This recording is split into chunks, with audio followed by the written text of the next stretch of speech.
Hello friend, स्वागत है आपका हमारे चैनल तेजा क्लासेस पर। फ्रेंड, आज की क्लास में हम समझेंगे भारत का वैभवपूर्ण अतीत पार्ट एक, जिसमें हम प्राचीन भारतीय इतिहास के स्रोत के बारे में आज की क्लास में जानने वाले हैं, समझने वाले हैं। तो फ्रेंड्स, आइए शुरू करते हैं और समझते हैं भारत का वैभवपूर्ण अतीत।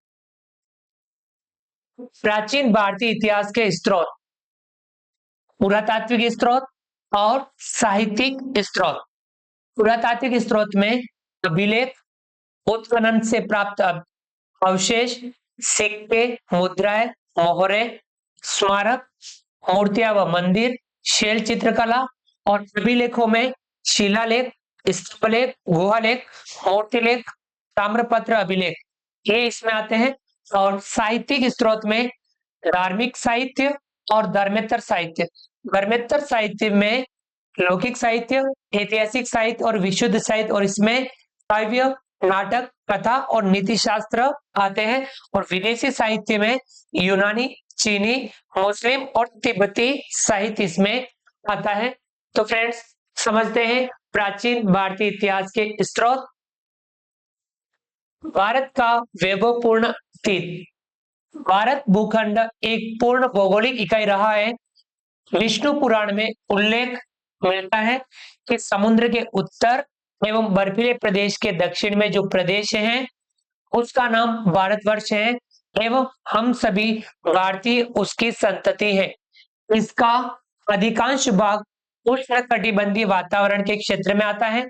उत्तर में हिमालय पर्वतीय क्षेत्र है, इसमें बल्ख, मदक्खा, जम्मू कश्मीर, कांगड़ा, टिहरी, गढ़वाल, कुमायूं, नेपाल, सिक्किम, भूटान, असम व हिमालय की ऊंची पर्वत श्रेणियां सम्मिलित है। पश्चिम में हिंदुकुश, सफेद कोह, कोकेमान तथा तीर्थर पर्वत श्रेणियों ने उत्तर से दक्षिण तक विस्तृत होकर इसे पश्चिमी क्षेत्र से पृथक किया है। भारतीय इतिहास की जानकारी के स्रोत। भारतीय इतिहास की जानकारी के स्रोतों को मुख्य रूप से दो भागों में विभाजित किया जा सकता है। पहला है साहित्यिक स्रोत और दूसरा पुरातात्विक व पुरालेखीय स्रोत। साहित्यिक स्रोत। प्राचीन भारतीय इतिहास की जानकारी के साहित्यिक स्रोतों को तीन भागों में विभाजित किया जा सकता है। धार्मिक साहित्य, जिसमें ब्राह्मण साहित्य, बौद्ध साहित्य, जैन साहित्य सम्मिलित है। वह है धर्मेतर साहित्य, इसमें ऐतिहासिक ग्रंथ, विशुद्ध साहित्यिक ग्रंथ, क्षेत्रीय साहित्यिक, विदेशी विवरण और है वंशावलियां, इसमें इतिहास के स्रोत के रूप में इसको सम्मिलित किया गया है। और धार्मिक साहित्य, जिसमें है ब्राह्मण साहित्य। ब्राह्मण साहित्य में सबसे प्राचीन ग्रंथ वेद हैं। वेदों के द्वारा हमें संपूर्ण आर्य सभ्यता व संस्कृति की जानकारी मिलती है। वेद ज्ञान के समृद्ध भंडार हैं। वेदों की संख्या 4 है: ऋग्वेद, सामवेद, यजुर्वेद व अथर्ववेद। सर्वाधिक प्राचीन ऋग्वेद है, इसमें 10 मंडल व 1028 सूक्त है। प्रत्येक वेद के 4 भाग हैं: संहिता, ब्राह्मण, आरण्यक एवं उपनिषद। वेदों की व्याख्या संहिताओं में की गई है। ऋग्वेद छंदों में रचा गया है। यजुर्वेद में यज्ञों से संबंधित विवरण मिलता है। सामवेद में आर्यों द्वारा गाई जाने वाली सामग्री है। अथर्ववेद की रचना अथर्वा ऋषि ने की थी। इसमें विषय भी विविध हैं। इसमें ब्रह्म ज्ञान, धर्म समाज निष्ठा, औषधि प्रयोग, शत्रुओं का दमन, रोग निवारण, तंत्र मंत्र आदि विषय सम्मिलित है। इसके उपरांत यज्ञ और कर्म कांडों पर आधारित जो साहित्य रचा गया वे ब्राह्मण ग्रंथ कहलाते हैं। आरण्यक ग्रंथों में जिनकी रचना ऋषियों द्वारा वनों में की गई है, दार्शनिक विषयों का विवरण मिलता है, जबकि उपनिषदों में गुण विषयों एवं नैतिक आचरण नियमों की जानकारी मिलती है।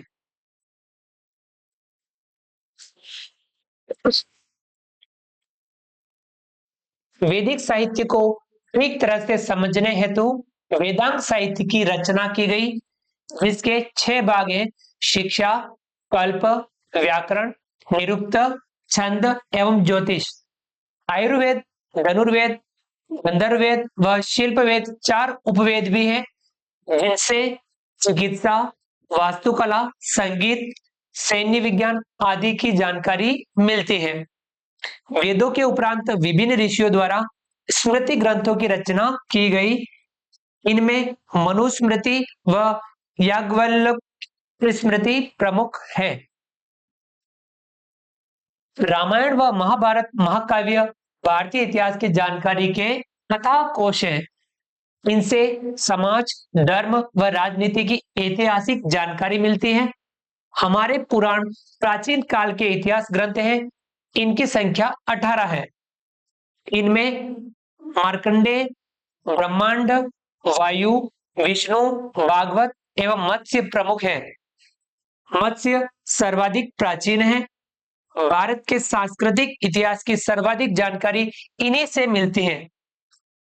इनके 5 प्रमुख विषय हैं: सर्ग, प्रतिसर्ग, मनवंतर, वंश, वंशानुचरित। बौद्ध साहित्य। प्राचीन भारतीय इतिहास के निर्माण में बौद्ध साहित्य की प्रमुख भूमिका रही है। बौद्ध साहित्य में सबसे प्राचीन ग्रंथ त्रिपिटक है। ये 3 है: सुत्त पिटक, विनय पिटक व अभिधम पिटक, इसलिए इनको त्रिपिटक कहा जाता है। इनमें बौद्ध धर्म के नियम आचरण संग्रहित है। बौद्ध ग्रंथों में दूसरा महत्वपूर्ण योगदान जातक ग्रंथों का है। इनमें गौतम बुद्ध के पूर्व जन्म की कथाओं की तत्कालिक सामाजिक, धार्मिक व आर्थिक पक्षों की जानकारी मिलती है। इनकी संख्या 549 है।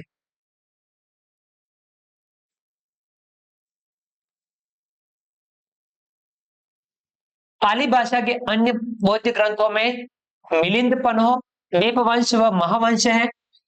मिलिंद पन्ह में यूनानी आक्रमणकारी मिनेंडर व बौद्ध भिक्षु नागसेन के मध्य वार्ता का विवरण है।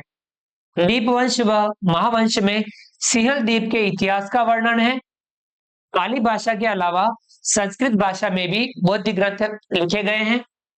महावस्तु ग्रंथ गौतम बुद्ध के जीवन चरित्र पर आधारित ग्रंथ हैं, जबकि ललित विस्तार में लेखक ने गौतम बुद्ध को देवी शक्ति के रूप में निरूपित किया है और उनके अद्भुत कार्यों से संबंधित जीवन वृत्त अंकित किया है।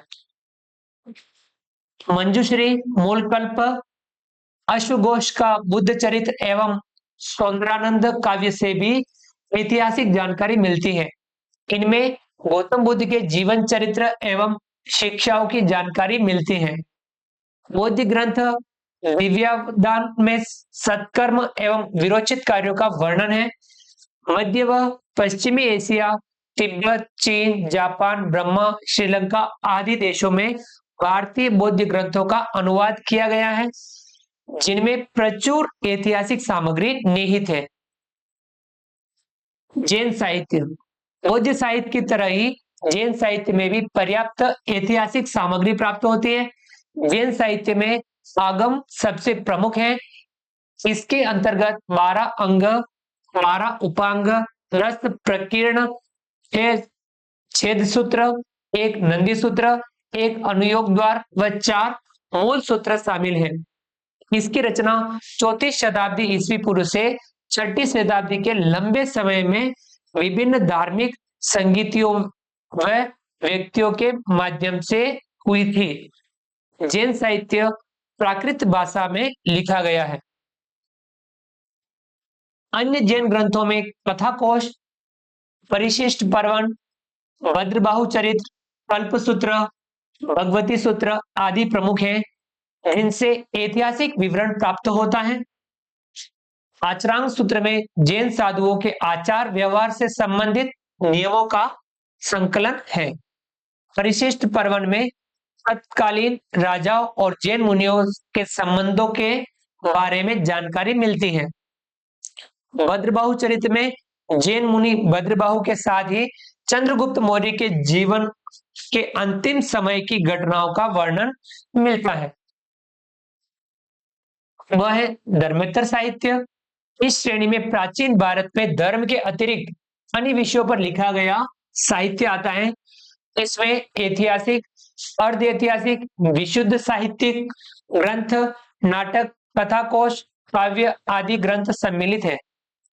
ऐतिहासिक ग्रंथ, कलहण की राज तरंगिनी विशुद्ध रूप से ऐतिहासिक ग्रंथ है, जिसकी रचना 1150 ईस्वी में की गई थी। इसमें प्राचीन समय से 12वीं शताब्दी तक का कश्मीर का इतिहास है। अन्य प्रमुख ग्रंथ ऐतिहासिक आचार्य विष्णुगुप्त चाणक्य या कौटिल्य का अर्थशास्त्र है। कौटिल्य के अर्थशास्त्र में तत्कालीन राज प्रबंध, अर्थव्यवस्था, सामाजिक व धार्मिक जीवन की विस्तृत जानकारी मिलती है। कौटिल्य ने इतिहास के अंतर्गत पुराण, इतिवृत्त, आख्यान, उदाहरण, धर्मशास्त्र एवं अर्थशास्त्र को सम्मिलित किया है। इन ग्रंथों के अलावा जीवन चरित्र संबंधित ग्रंथ भी उपलब्ध है, जिनसे उन शासकों के बारे में विस्तृत जानकारी मिलती है। इन ग्रंथों में बाणभट्ट का हर्ष चरित्र, वाकपति का गौडवह, विल्हण का विक्रमादेव चरित्र, जयसिंह का कुमारपाल चरित्र, ये है आचार्य विष्णुगुप्त यानी चाणक्य। और ये वंशावली लेखों की कलम व शाहीदान बना रखा है। नए चंद का हमीर महाकाव्य, पद्मगुप्त का नवसहसांक चरित्र, बल्लाल का बोध चरित्र एवं जयानक की पृथ्वीराज विजय प्रमुख है। दूसरा, विशुद्ध साहित्यिक ग्रंथ। विशुद्ध साहित्यिक ग्रंथों में अनेक नाटक, व्याकरण ग्रंथ, टीका काव्य, कथा साहित्य एवं कोश की रचना की गई, जिनसे उस समय के शासकों, सामाजिक व आर्थिक जीवन की जानकारी मिलती है। पाणिनि का अष्टाध्यायी, पतंजलि का महाभाष्य, गार्गी संहिता, कालिदास का मालविकाग्निमित्र, विशाखादत्त का मुद्रा राक्षस, शूद्रक का ऋक्षकटिकम, मेघातिथि की मिताक्षरा व कामंदक का नीतिसार ऐतिहासिक दृष्टि से महत्वपूर्ण ग्रंथ है। कथा साहित्य एवं कोश साहित्य की दृष्टि से विष्णु शर्मा का पंचतंत्र, गुणाढ्य की कथा मंजरी, क्षेमेंद्र की वृहत कथा मंजरी, सोमदेव की कथा सरित सागर, अमर सिंह का अमरकोश आदि प्रमुख ग्रंथ हैं, जिनसे तत्कालीन समाज की जानकारी मिलती है। ये ग्रंथ ऐतिहासिक दृष्टि से महत्वपूर्ण है। तीसरा, क्षेत्रीय साहित्य। क्षेत्रीय भाषाओं के ग्रंथों में भी प्रचुर ऐतिहासिक सामग्री मिलती है। प्राचीन तमिल साहित्य संगम साहित्य कहलाता है। इनसे चोल व पल्लव शासकों के बारे में विस्तृत जानकारी मिलती है। इस साहित्य के प्रणेता अगस्त्य ऋषि थे।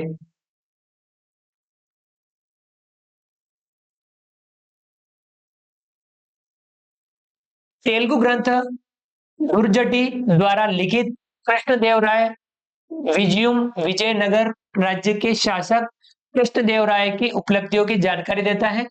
राजस्थानी भाषा के ग्रंथों में चंद बरदाई का पृथ्वीराज रासो, पद्मनाभ का कान्हड़देव प्रबंध, टीटू सूजा का राव जेतसिरो छंद, सूर्यमल मिश्रण का वंश भास्कर, नैणसी का नैणसी की ख्यात, बांकीदास की ख्यात आदि प्रमुख हैं।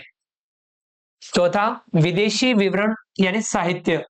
प्राचीन काल से ही भारत की सांस्कृतिक एवं आर्थिक उपलब्धियां विश्व को आकर्षित करती रही हैं। भारत के व्यापारिक संबंध विश्व के देशों से थे।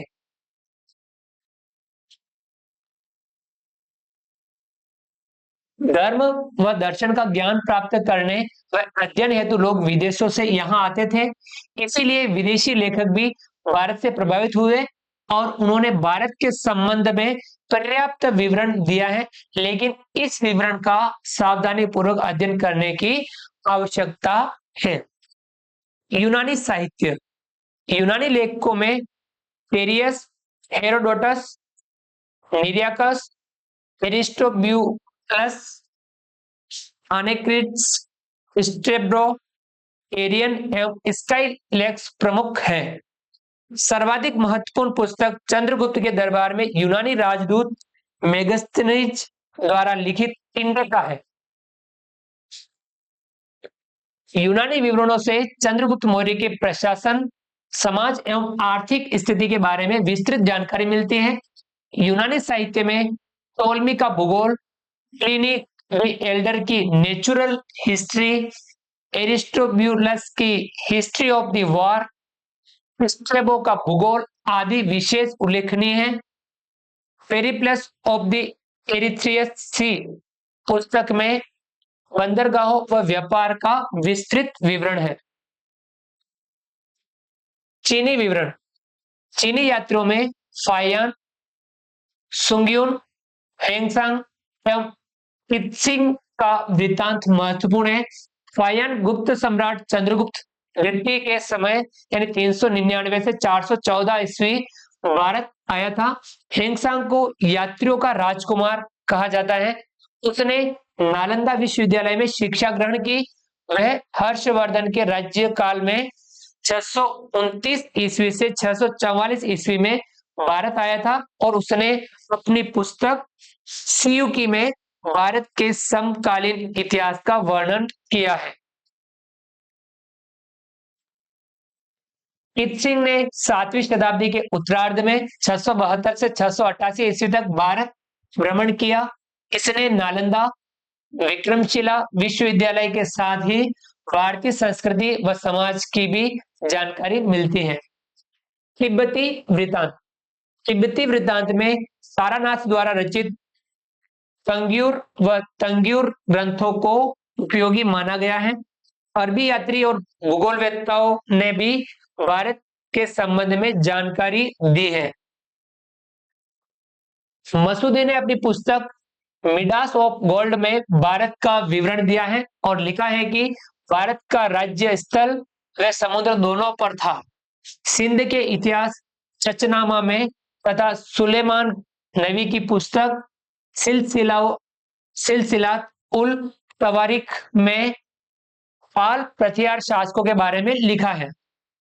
अरबी लेखकों में अल-बिरूनी तारीख हिंद सबसे महत्वपूर्ण है। इसने संस्कृत भाषा सीखी व मूल स्रोतों का अध्ययन करके अपनी पुस्तक तारीख उल हिंद में भारतीय समाज व संस्कृति के बारे में लिखा है।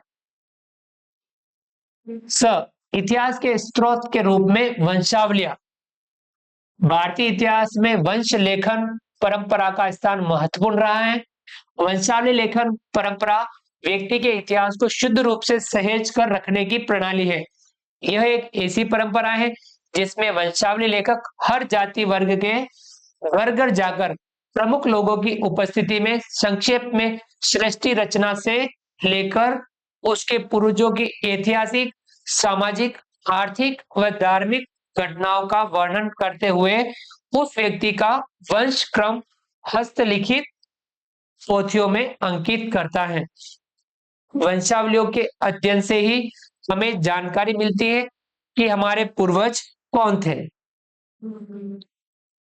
वंशावली लेखों में मुख्य रूप से बड़वा, डागा, रावजी एवं बाट, तीर्थ, पुरोहित, पंडे, मारोट आदि प्रमुख है। ऐतिहासिक स्रोत की दृष्टि से वंशावलियां निम्नांकित बिंदुओं की दृष्टि से विशेष महत्वपूर्ण है। देखिए वंशावली क्यों महत्वपूर्ण है, तो पहला है पुरोहितों द्वारा निर्मित वंशावलियां या बहिया प्रामाणिक दस्तावेजी न्यायिक साक्ष्य के रूप में मान्य है। इसमें पारिवारिक संबंधों के विषय में कागज इत्यादि पर वर्णन किया जाता है। इसका उद्देश्य उनके सदैव रिकॉर्ड के रूप में रखने का होता है। वर्णन में अक्षरों के साथ ही चिन्हों का भी प्रयोग करते हैं। मौखिक साक्ष्य से लिखित साक्ष्य अधिक प्रभावपूर्ण होते हैं। निश्चित रूप से बहिया या वंशावलियां एक न्यायिक दस्तावेज है। भारतीय साक्ष्य अधिनियम 1872 के अनुसार वंशावलियां, वहीयों इत्यादि को सुसंगत न्यायिक तथ्य के रूप में स्वीकार किया गया है। जगदीश प्रसाद बनाम श्रवण कुमार एआर 2003 पीएनएच मामले में न्यायालय ने पंडों की बहियों में की गई प्रविष्टियों को साक्ष्य के रूप में ग्राह्य माना।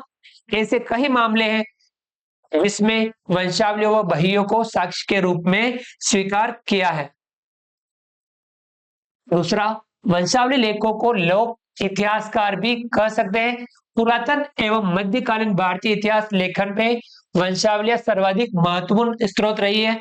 हमारे पुरातन ग्रंथ पुराणों में जो इतिहास उपलब्ध है उसमें वंशावलियों का महत्वपूर्ण आधार रहा है। कई ऐतिहासिक घटनाओं के प्रमाण वंशावलियों से मिलते हैं। तीसरा है, वंशावलियों में प्रत्येक जाति व प्रत्येक व्यक्ति के इतिहास का लेखन हुआ है। उनके वंशानुक्रम की जानकारी हमें वंशावलियों से मिलती है। वंश लेखकों ने जातीय सामाजिक इतिहास की भी जानकारी दी है। समाज जिन महापुरुषों को अपना आदर्श मानता है उनकी जानकारी भी हमें वंशावलियों से प्राप्त होती है। वंशावली लेखन परंपरा की शुरुआत वैदिक ऋषियों द्वारा समाज को सुसंगठित एवं सुव्यवस्थित करने की दृष्टि से की गई थी, जो हजारों वर्षों से आज भी अनवरत जारी है। वंशावली परंपरा के हस्तलिखित ग्रंथों से अनेक ऐतिहासिक पुरुषों का परिचय प्राप्त होता है। चौथा है, समाज के आर्थिक जीवन के विकास, लोगों के व्यवसाय आदि का उल्लेख भी वंश लेखकों द्वारा किया गया है। वंशावली लेखक एक निश्चित समय तक व्यक्ति के आवास पर ही निवास करके इसका लेखन करता था, इसलिए उसमें यथार्थता दिखाई पड़ती है। पांचवा है, प्रत्येक व्यक्ति को अपनी परंपरा, संस्कृति, मूल निवास, विस्तार, वंश, कुल धर्म, कुलाचार, गोत्र व पूर्वजों के नाम प्राप्त करने का सर्वाधिक विश्वसनीय स्रोत वंशावलियां ही है। छठा है, वंशावलियों द्वारा धर्मांतरित हिंदुओं को अपनी जड़ों का परिचय देकर आपसी विद्वेष को कम किया जा सकता है। इससे धार्मिक उन्माद और अलगाववाद को कम करके देश में सांप्रदायिक सहयोग और सद्भाव की भावना को बढ़ावा मिल सकता है।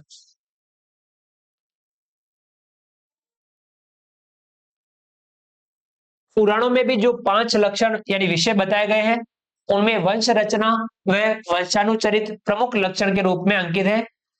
सर्गश्च प्रतिसर्गश्च वंशो मनवंतराणी च वंशानुचरितम चो पुराणम पंच लक्षणम, अर्थात सृष्टि का सृजन, प्रलय का आगमन, वंशों की रचना, काल अवधि गणना एवं वंश चरित्र की चर्चा करना।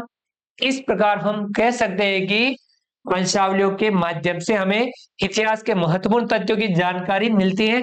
आज भी वंशावली लेखक घर घर जाकर इनका वाचन करते हैं।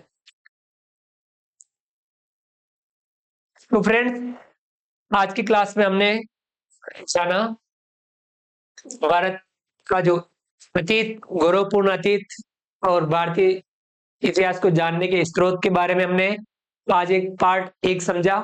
तो फ्रेंड्स, उम्मीद करता हूं कि आपको हमारा वीडियो पसंद आया होगा। वीडियो को लाइक कीजिए, चैनल को सब्सक्राइब कीजिए और अधिक से अधिक साथियों, फ्रेंड्स, मित्रों तक हमारे वीडियो शेयर जरूर कीजिए। मिलते हैं अगली क्लास में नए वीडियो, नए कंटेंट के साथ में। तब तक के लिए थैंक यू, धन्यवाद, जय हिंद, जय भारत। आपका दिन शुभ रहे। Thank you.